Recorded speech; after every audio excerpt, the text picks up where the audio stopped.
누가복음 24장에 있는 말씀입니다. 신약 성경 누가복음 24장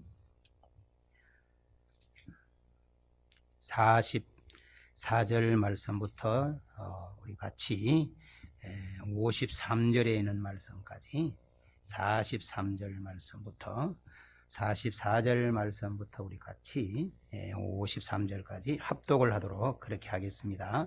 같이 말씀 읽도록 하겠습니다.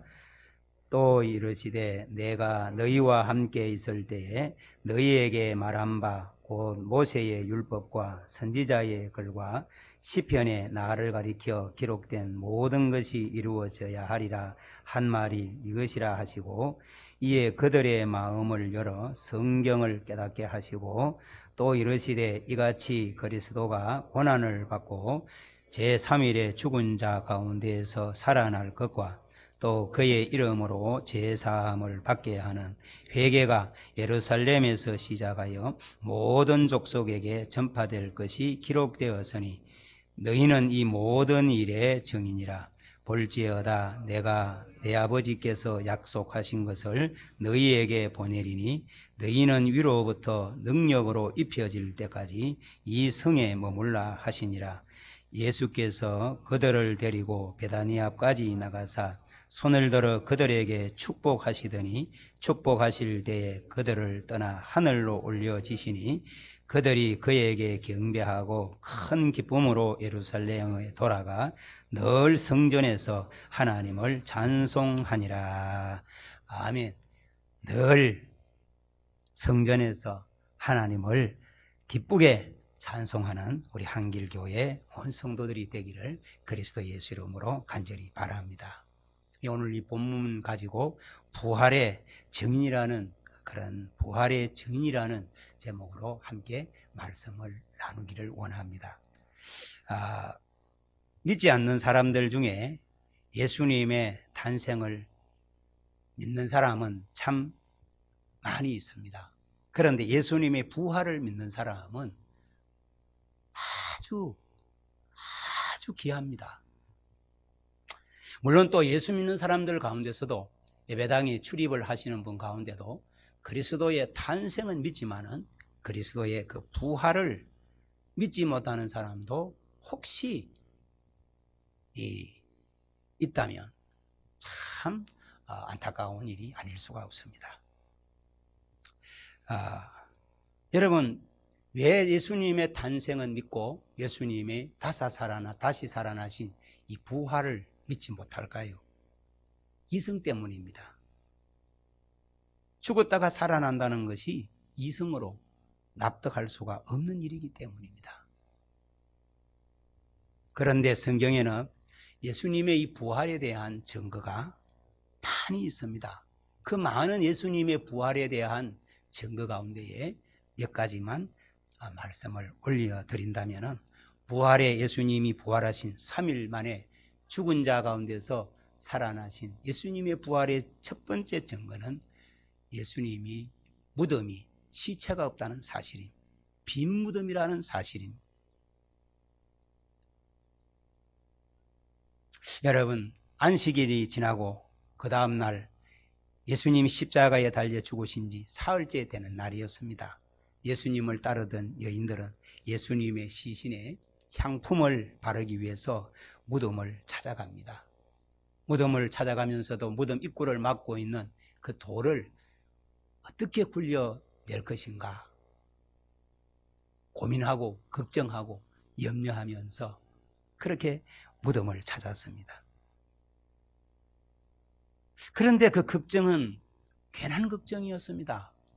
기우였고, 또 그들이 준비해 갔던 예수님의 시신의 향품을 가져갔던 그 향품도 쓸 데가 없었습니다. 왜냐하면 큰 돌문은 이미 굴러져 있고 예수님의 시체는 온데간데 없이 사라진 것입니다. 무덤이 비어 있었기 때문입니다. 병사들이 철통같이 지키던 무덤이 비어 있었다는 것은 예수님의 부활을 부인할 수가 없는 사실이라는 사실입니다. 종교 지도자들은 예수님의 시신을 제자들이 훔쳐갔다는 말도 안 되는 헛소문을 퍼뜨렸지만 예수님이 살아 계셨을 때에도 예수님을 버리고 도망갔던 제자들이 목숨 걸고 예수님의 시신을 훔쳐갔다는 이것도 이성으로 납득을 할 수가 없는 겁니다. 그래서 빈무덤에 대한 가장 합리적인 설명은 예수님이 실제로 부활하셨다는 사실입니다. 예수님은 실제로 3일 만에 죽은 자 가운데서 다시 살아나셔서 부활의 첫 열매가 되셨습니다. 부활의 두 번째 증거는 천사들의 증언입니다.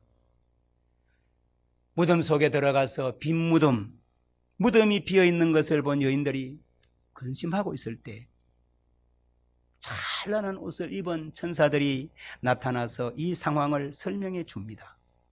천사들은 그 여인들에게 향품을 가지고 무덤에 온 그 여인들을 향하여서 살아있는 자를, 산 자를 왜 무덤에서 찾냐? 어째서 살아있는 자를 죽은 자 가운데서 찾느냐고 여인들의 지혜롭지 못함을 깨우쳐 주시는 것입니다. 여러분, 여인들을 책망을 했습니다. 여러분, 천사는 신실한 예수 그리스도의 증인들입니다. 증인이 신실할수록 그 증언은 믿을 만한 것입니다. 천사들은 거짓의 영인 마귀와 달리 거짓말할 수가 없습니다. 천사들은 예수님이 살아나셨다고 분명하게 증언했습니다. 천사들은 여인들에게 예수님이 이곳에 계시지 않고 다시 살아나셨다고 확신을 시켜 주었습니다. 그리고 예수님께서 평상시에 살아생전에 말씀하셨던 것처럼 예수님은 갈릴리에서 너희들을 기다리고 있다고. 이 천사들의 증언을 종합해 볼 때 여러분, 다른 가능성은 없는 것입니다. 실제로 예수님이 부활하신 것입니다.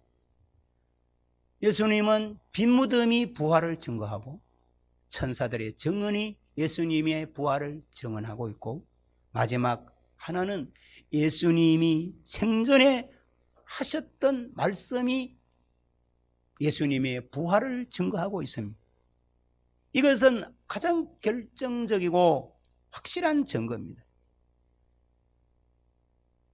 마태복음 16장 가운데 보시면 예수님은 베드로의 신앙 고백, 주는 그리스도시요 살아계신 하나님의 아들이라는 이 신앙 고백, 베드로의 이 신앙 고백 이후에 예수님은 고난과 죽음 그리고 부활을 제자들에게 수차례 말씀을 했습니다. 죽으신 뒤에 3일 만에 다시 살아나실 것을 분명하게 말씀하셨습니다. 이 말씀을 종교 지도자들도 알았기 때문에 병사들을 무덤에 배치시켜서 철통같이 지키게 했던 것입니다. 그렇지만 사람의 힘으로 하나님의 역사를 어찌 막을 수가 있겠습니까? 어떤 군대가 지켜도 예수님의 부활을 막을 수가 없는 것입니다. 하나님의 말씀의 능력은 모든 사람의 힘과 계획을 능가하는 것입니다. 예수님은 십자가에서 돌아가신 후 3일 만에 부활하실 것을 살아계실 생전에 수차례 말씀하셨습니다. 그리고 그 말씀대로, 그 말씀하신 대로 사망 권세를 깨고 예수님은 부활하셨습니다. 예수님은 다시 살아나셨습니다. 우리 가운데 지금 이 자리에 우리의 육신의 눈으로는 볼 수 없지만 우리와 함께 하고 계시는 줄로 믿습니다. 예수님의 말씀은 절대적인 진리인 것입니다. 다른 증거보다 더 강력한 증거가 바로 주님의 말씀인 것입니다. 이렇게 분명한 증거들이 있었지만 예수님의 제자들조차도 부활을 선뜻 믿지 못했습니다. 그럼에도 예수님은 그 제자들을 포기하지 않으셨습니다. 낙심하지 않으셨습니다. 제자들을 찾아가 만나시고 만져서 보게 하시고 해변가에서 숯불을 피워놓고 생선도 구워주시고 떡도 주시고 그러면서 그들을 예수 그리스도의 부활의 증인으로 만들어 가셨습니다. 이 주님의 은혜가 우리에게 부어졌기에 오늘 이렇게 부활절에 이런 코로나로 인하여서 모두가 불안해한 시점을 지나가고 있지만 이 자리에 예배드리는 것은 주님의 말할 수 없는 은혜인 줄로 믿으시면 아멘 합시다. 할렐루야. 여러분, 우리는 제자들처럼 부활하신 예수님을 직접 만나고 만져볼 수는 없지만 말씀을 믿음으로 부활의 증인이 되어야 하는 것입니다. 성경은 이렇게 말합니다. 야, 너희는 나를 본고로 믿느냐? 만져보고 믿느냐? 만져보지 않고 보지 않고 믿는 사람이 다 복이 있다. 여러분, 복 있는 사람입니다. 복 받은 사람입니다. 여러분, 우리 인생을 살아갈 때 제가 며칠 전에 새벽 기도를 하면서 새벽 기도가 참 많이 나오지 않지만 참 너무 은혜스럽고 너무 권사님들 또 수고하는 집사님들 함께 이렇게 새벽 기도를 하는데 문득 그런 생각이 떠올랐습니다. 내가 이 땅에서 태어나서 하나님께 받은 복 중에 가장 큰 복이 있다면 그 복이 무엇일까? 그것은 바로 예수 믿게 되었다는 것, 구원받게 되었다는 것. 어떻게 예수를 다 믿게 되었나? 이게 여러분 힘으로 되는 게 아니고 능으로 되는 게 아니고 하나님의 참명할 수 없는 은혜로 된 어마어마한 사건이고 가장 큰 복인 줄로 믿습니다. 내가 예수 믿게 되었다는 것. 그리고 내가 예수 믿고 구원받은 것도 감사한데 나에게 직분을 주셨구나. 야, 천사도 흠모한다는데 예수 믿고 직분 받은 것이 가장 큰 복을 내가 받았는데 이 복에 대해서 내가 너무 감사가 부족했구나. 그런 고난주간을 보내고 부활의 아침을 맞으면서 그런 은혜가 하나님께서 저에게 주셨습니다. 우리가 여기까지 온 거 바울 사도가 고백한 것처럼 나의 나 된 것은 하나님의 은혜인 줄로 믿습니다. 우리 주님이 포기하지 않으시는 끝까지 사랑하시는 그 사랑의 결실이 오늘 이 예배자의 자리에 있게 된 줄로 믿으시기를 바랍니다. 그런데 많은 분들이 제자들도 예수님이 부활을 선뜻 이렇게 받아들일 수가 없었습니다. 누가복음 24장 13절에서 27절에 보면 엠마오로 가고 있는 두 제자가 있었습니다. 이 두 제자의 얼굴에는 세상의 모든 근심, 걱정, 염려가 가득한 얼굴이었습니다. 사람은요, 얼굴을 보면 그 사람이 평안 가운데 지내는지 복잡하게 사는지 얼굴을 보면, 화색을 보면 알게 되어집니다. 딱 보면 근심이 많구나, 걱정이 있구나, 무슨 걱정을 저렇게 많이 할까, 무슨 염려가 저렇게 많을까. 엠마오로 내려가는 예수님의 두 제자, 낙향하는 제자들의 얼굴에는 근심이 가득합니다. 얼굴이 여러분 화색이 여러분요 회색빛입니다. 근심 걱정 가득합니다. 이후인적성은 저들이 엄청난 기대를 가지고 예수님을 따랐는데, 그리고 그 예수님을 따르면서 표적과 기적을 보고 이야, 이제 진짜 이 세상에서 한번 멋있게 인생을 살 수 있겠구나. 그랬는데 그 예수님이, 그 선생님이 붙잡혀서 고난받고 십자가에 못 박혀서 돌아가셔 버립니다. 그러니까 그 모든 기대와 그 꿈이 한꺼번에 무너져 내렸으니까 3년 6개월 동안 내가 개고생했구나. 내가 헛된 시간만 허비했구나. 세월만 낭비했구나. 기대가 물거품이 되고 나니까 뿐만 아니라 주님이 생전에 말씀하신 그 부활에 대한 확신이 없으니까 이렇게 세상에 그냥 살 소망을 다 잊어버리고 세상의 모든 근심 걱정을 혼자가 다 안고 있는 것처럼 터벅터벅 힘없이 걷는 그들. 부활의 신앙이 없었기 때문에.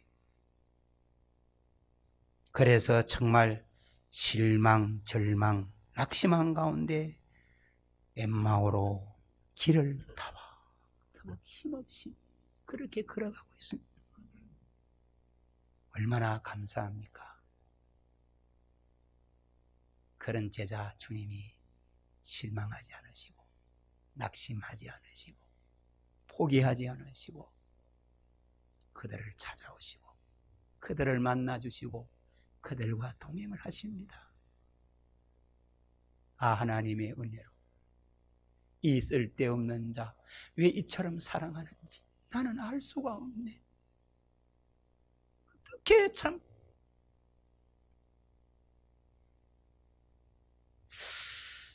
여러분, 예수님 엠마오로 가던 두 제자는 예수님에 대해서 많이 알고 있었습니다. 예수님이 행하신 이적도 목격했고 예수님의 권세 있는 말씀도 들었습니다. 그렇지만 예수님에 대한 그들의 지식은 깊지 않고 피상적이었습니다. 그들은 예수님을 나사렛 예수라고 불렀습니다. 또한 예수님을 말과 일에 능하신 선지자 정도로 여겼습니다. 물론 이 두 가지 모두가 사실입니다. 예수님은 어릴 적부터 나사렛에서 사셨습니다. 공생의 기간에 수많은 병자들을 고치셨고 귀신들을 내쫓으셨고 감히 어느 사람도 흉내낼 수 없는 권세 있는 능력 있는 말씀을 선포하실 때 사람들이 엄청난 충격과 도전과 큰 은혜를 받고 깜짝 놀랐습니다. 그렇지만 그것이 예수님이 진면목이라고 할 수가 없는 것입니다. 나사렛 예수보다는 다윗의 자손 예수라는 호칭이 예수님이 누구인지를 더 잘 말씀해 줍니다. 말과 일에 능한 선지자보다는 살아계신 하나님의 아들로 불리시는 것이 더 합당합니다. 두 제자는 예수님이 이스라엘을 속량할 자일 것이라고 기대했지만 그들이 기대한 속량은 예수님이 이루실 속량과는 다른 것입니다. 3년 6개월 동안 동상이몽을 한 것입니다. 제자들이 생각하는 것과 주님이 말씀하신 것은 다른 것이었습니다. 그들이 기대한 속량, 예수님이 이루실 속량은 다른 것입니다. 그래서 그 지식이 없기 때문에 예수님이 십자가에 달려 죽임을 당하시자 그들의 기대가 산산이 깨졌다고 여기고 엠마오로 낙향을 하고 있는 것입니다. 결국에 두 제자의 신앙의 지식은 한 부분만 피상적으로 아는 수준이었습니다. 하나님이 십자가라는 지혜로 죄와 사망의 권세를 송두리째 깨뜨리시고 그 아들을 믿는 자들을 속량하실 것을 저들은 전혀 이해하지 이에 대한 지식이 없었습니다. 그리고 예수님의 부활을 믿지 못했던 것입니다. 우리가 힘써서 모든 예배에 성실히 출석해야 하는 이유가 여기에 있는 것입니다. 우리 모두가 힘써서 성경을 읽고 찬송을 드려야 하는 이유가 여기에 있는 것입니다. 엠마오로 가던 두 제자의 가장 큰 약점은 하나님의 말씀에 대한 깊은 지식이 없었다는 것입니다. 그들이 예수님에 대해서 비상적으로 아는 것도 문제지만 더 큰 문제는 기록된 성경, 특히 선지자들이 예언한 말씀을 깊이 알지 못한 것이었습니다. 사실 구약 성경은 예수님에 대한 예언으로 가득 차 있는 하나님의 말씀입니다. 창세기부터 말라기까지 구약 성경의 구석구석에 장차 오실 메시아, 이스라엘의 속량할 구원자에 대한 예언이 넘쳐납니다. 구약시대의 선지자들은 메시아의 고난과 부활에 대해서 자주 언급을 했습니다. 예언을 했습니다. 그래서 예수님은 두 제자들에게 자신의 부활에 대한 신앙을 가지도록 구약 성경 말씀을 자세하게 풀어주셨습니다. 모세와 모든 선지자의 글로 시작해서 모든 성경에 쓴 바, 예수 그리스도를 대해 쓴 바 그 말씀을 설명을 해주심. 아주 구체적으로, 아주 쉽게 성경 공부가 길에서 예수님과 함께 셀 모임을 한 것입니다. 길을 가면서 마침내 셀 공부, 성경의 공부의 효과가 나타났습니다. 그 구약 성경의 예수 그리스도에 대한 말씀을 구체적으로 자세하게 설명해 주는 말씀을 예수님과 함께 동행하면서 길을 가면서 예수님이 말씀을 풀어주실 때 저들의 마음이 뜨거워졌습니다. 오늘 이 예배에 출석한 부활주일날 출석한 여러분들에게도 여러분들의 마음이 주님이 뜨겁게 해주시기를 바랍니다. 그래서 여러분들이 신앙이 회복되고 여러분의 미션을 다시 찾게 되어지고 모든 예배를 소중히 여기고 부활의 증인으로 힘차게 살아갈 수 있는 복된 증인이 될 수 있기를 그리스도 예수 이름으로 주의 이름으로 축원합니다. 여러분, 우리 주변에서 일어나는 사건 사고의 목격자, 다시 말하면 증인이 되기 위하여서는 용기와 정직함이 필요합니다. 본 것을 그대로 말해야 되기 때문입니다. 그런데 예수님의 부활을 증언하기 위해서는 다른 조건들이 더 필요합니다. 용기와 정직함, 보다 더 필요한 것이 있습니다. 예수님은 구약 성경에 기록된 모든 말씀이 자신을 가리키는 것임을 제자들에게 깨우쳐 주셨습니다. 실제로 구약 성경은 오실 메시아, 곧 예수님에 대한 예언으로 가득 차 있습니다. 하지만 성경을 열심히 공부한다고 해서, 읽는다고 해서 예수님에 대한 진리를 깨닫게 되는 것은 결단코 아닙니다. 성삼위 하나님이 말씀을 깨닫게 해주셔야 비로소 우리는 말씀에 대한 온전한 지식을 가지게 됩니다. 제자들의 믿음이 적었던 것은 하나님의 말씀을 제대로 알지 못했기 때문입니다. 그래서 예수님의 제자들을 부활의 증인으로 세우시고자 그들의 마음을 여셨고 그 열린 마음으로 하나님의 말씀을 깨닫게 해주신 것입니다. 예수님의 신실한 정의는 하나님의 기록되어져 있는 이 말씀으로 충만해야 됩니다. 그래야 예수 그리스도의 고난과 부활의 진정한 정인의 사명을 감당할 수가 있습니다.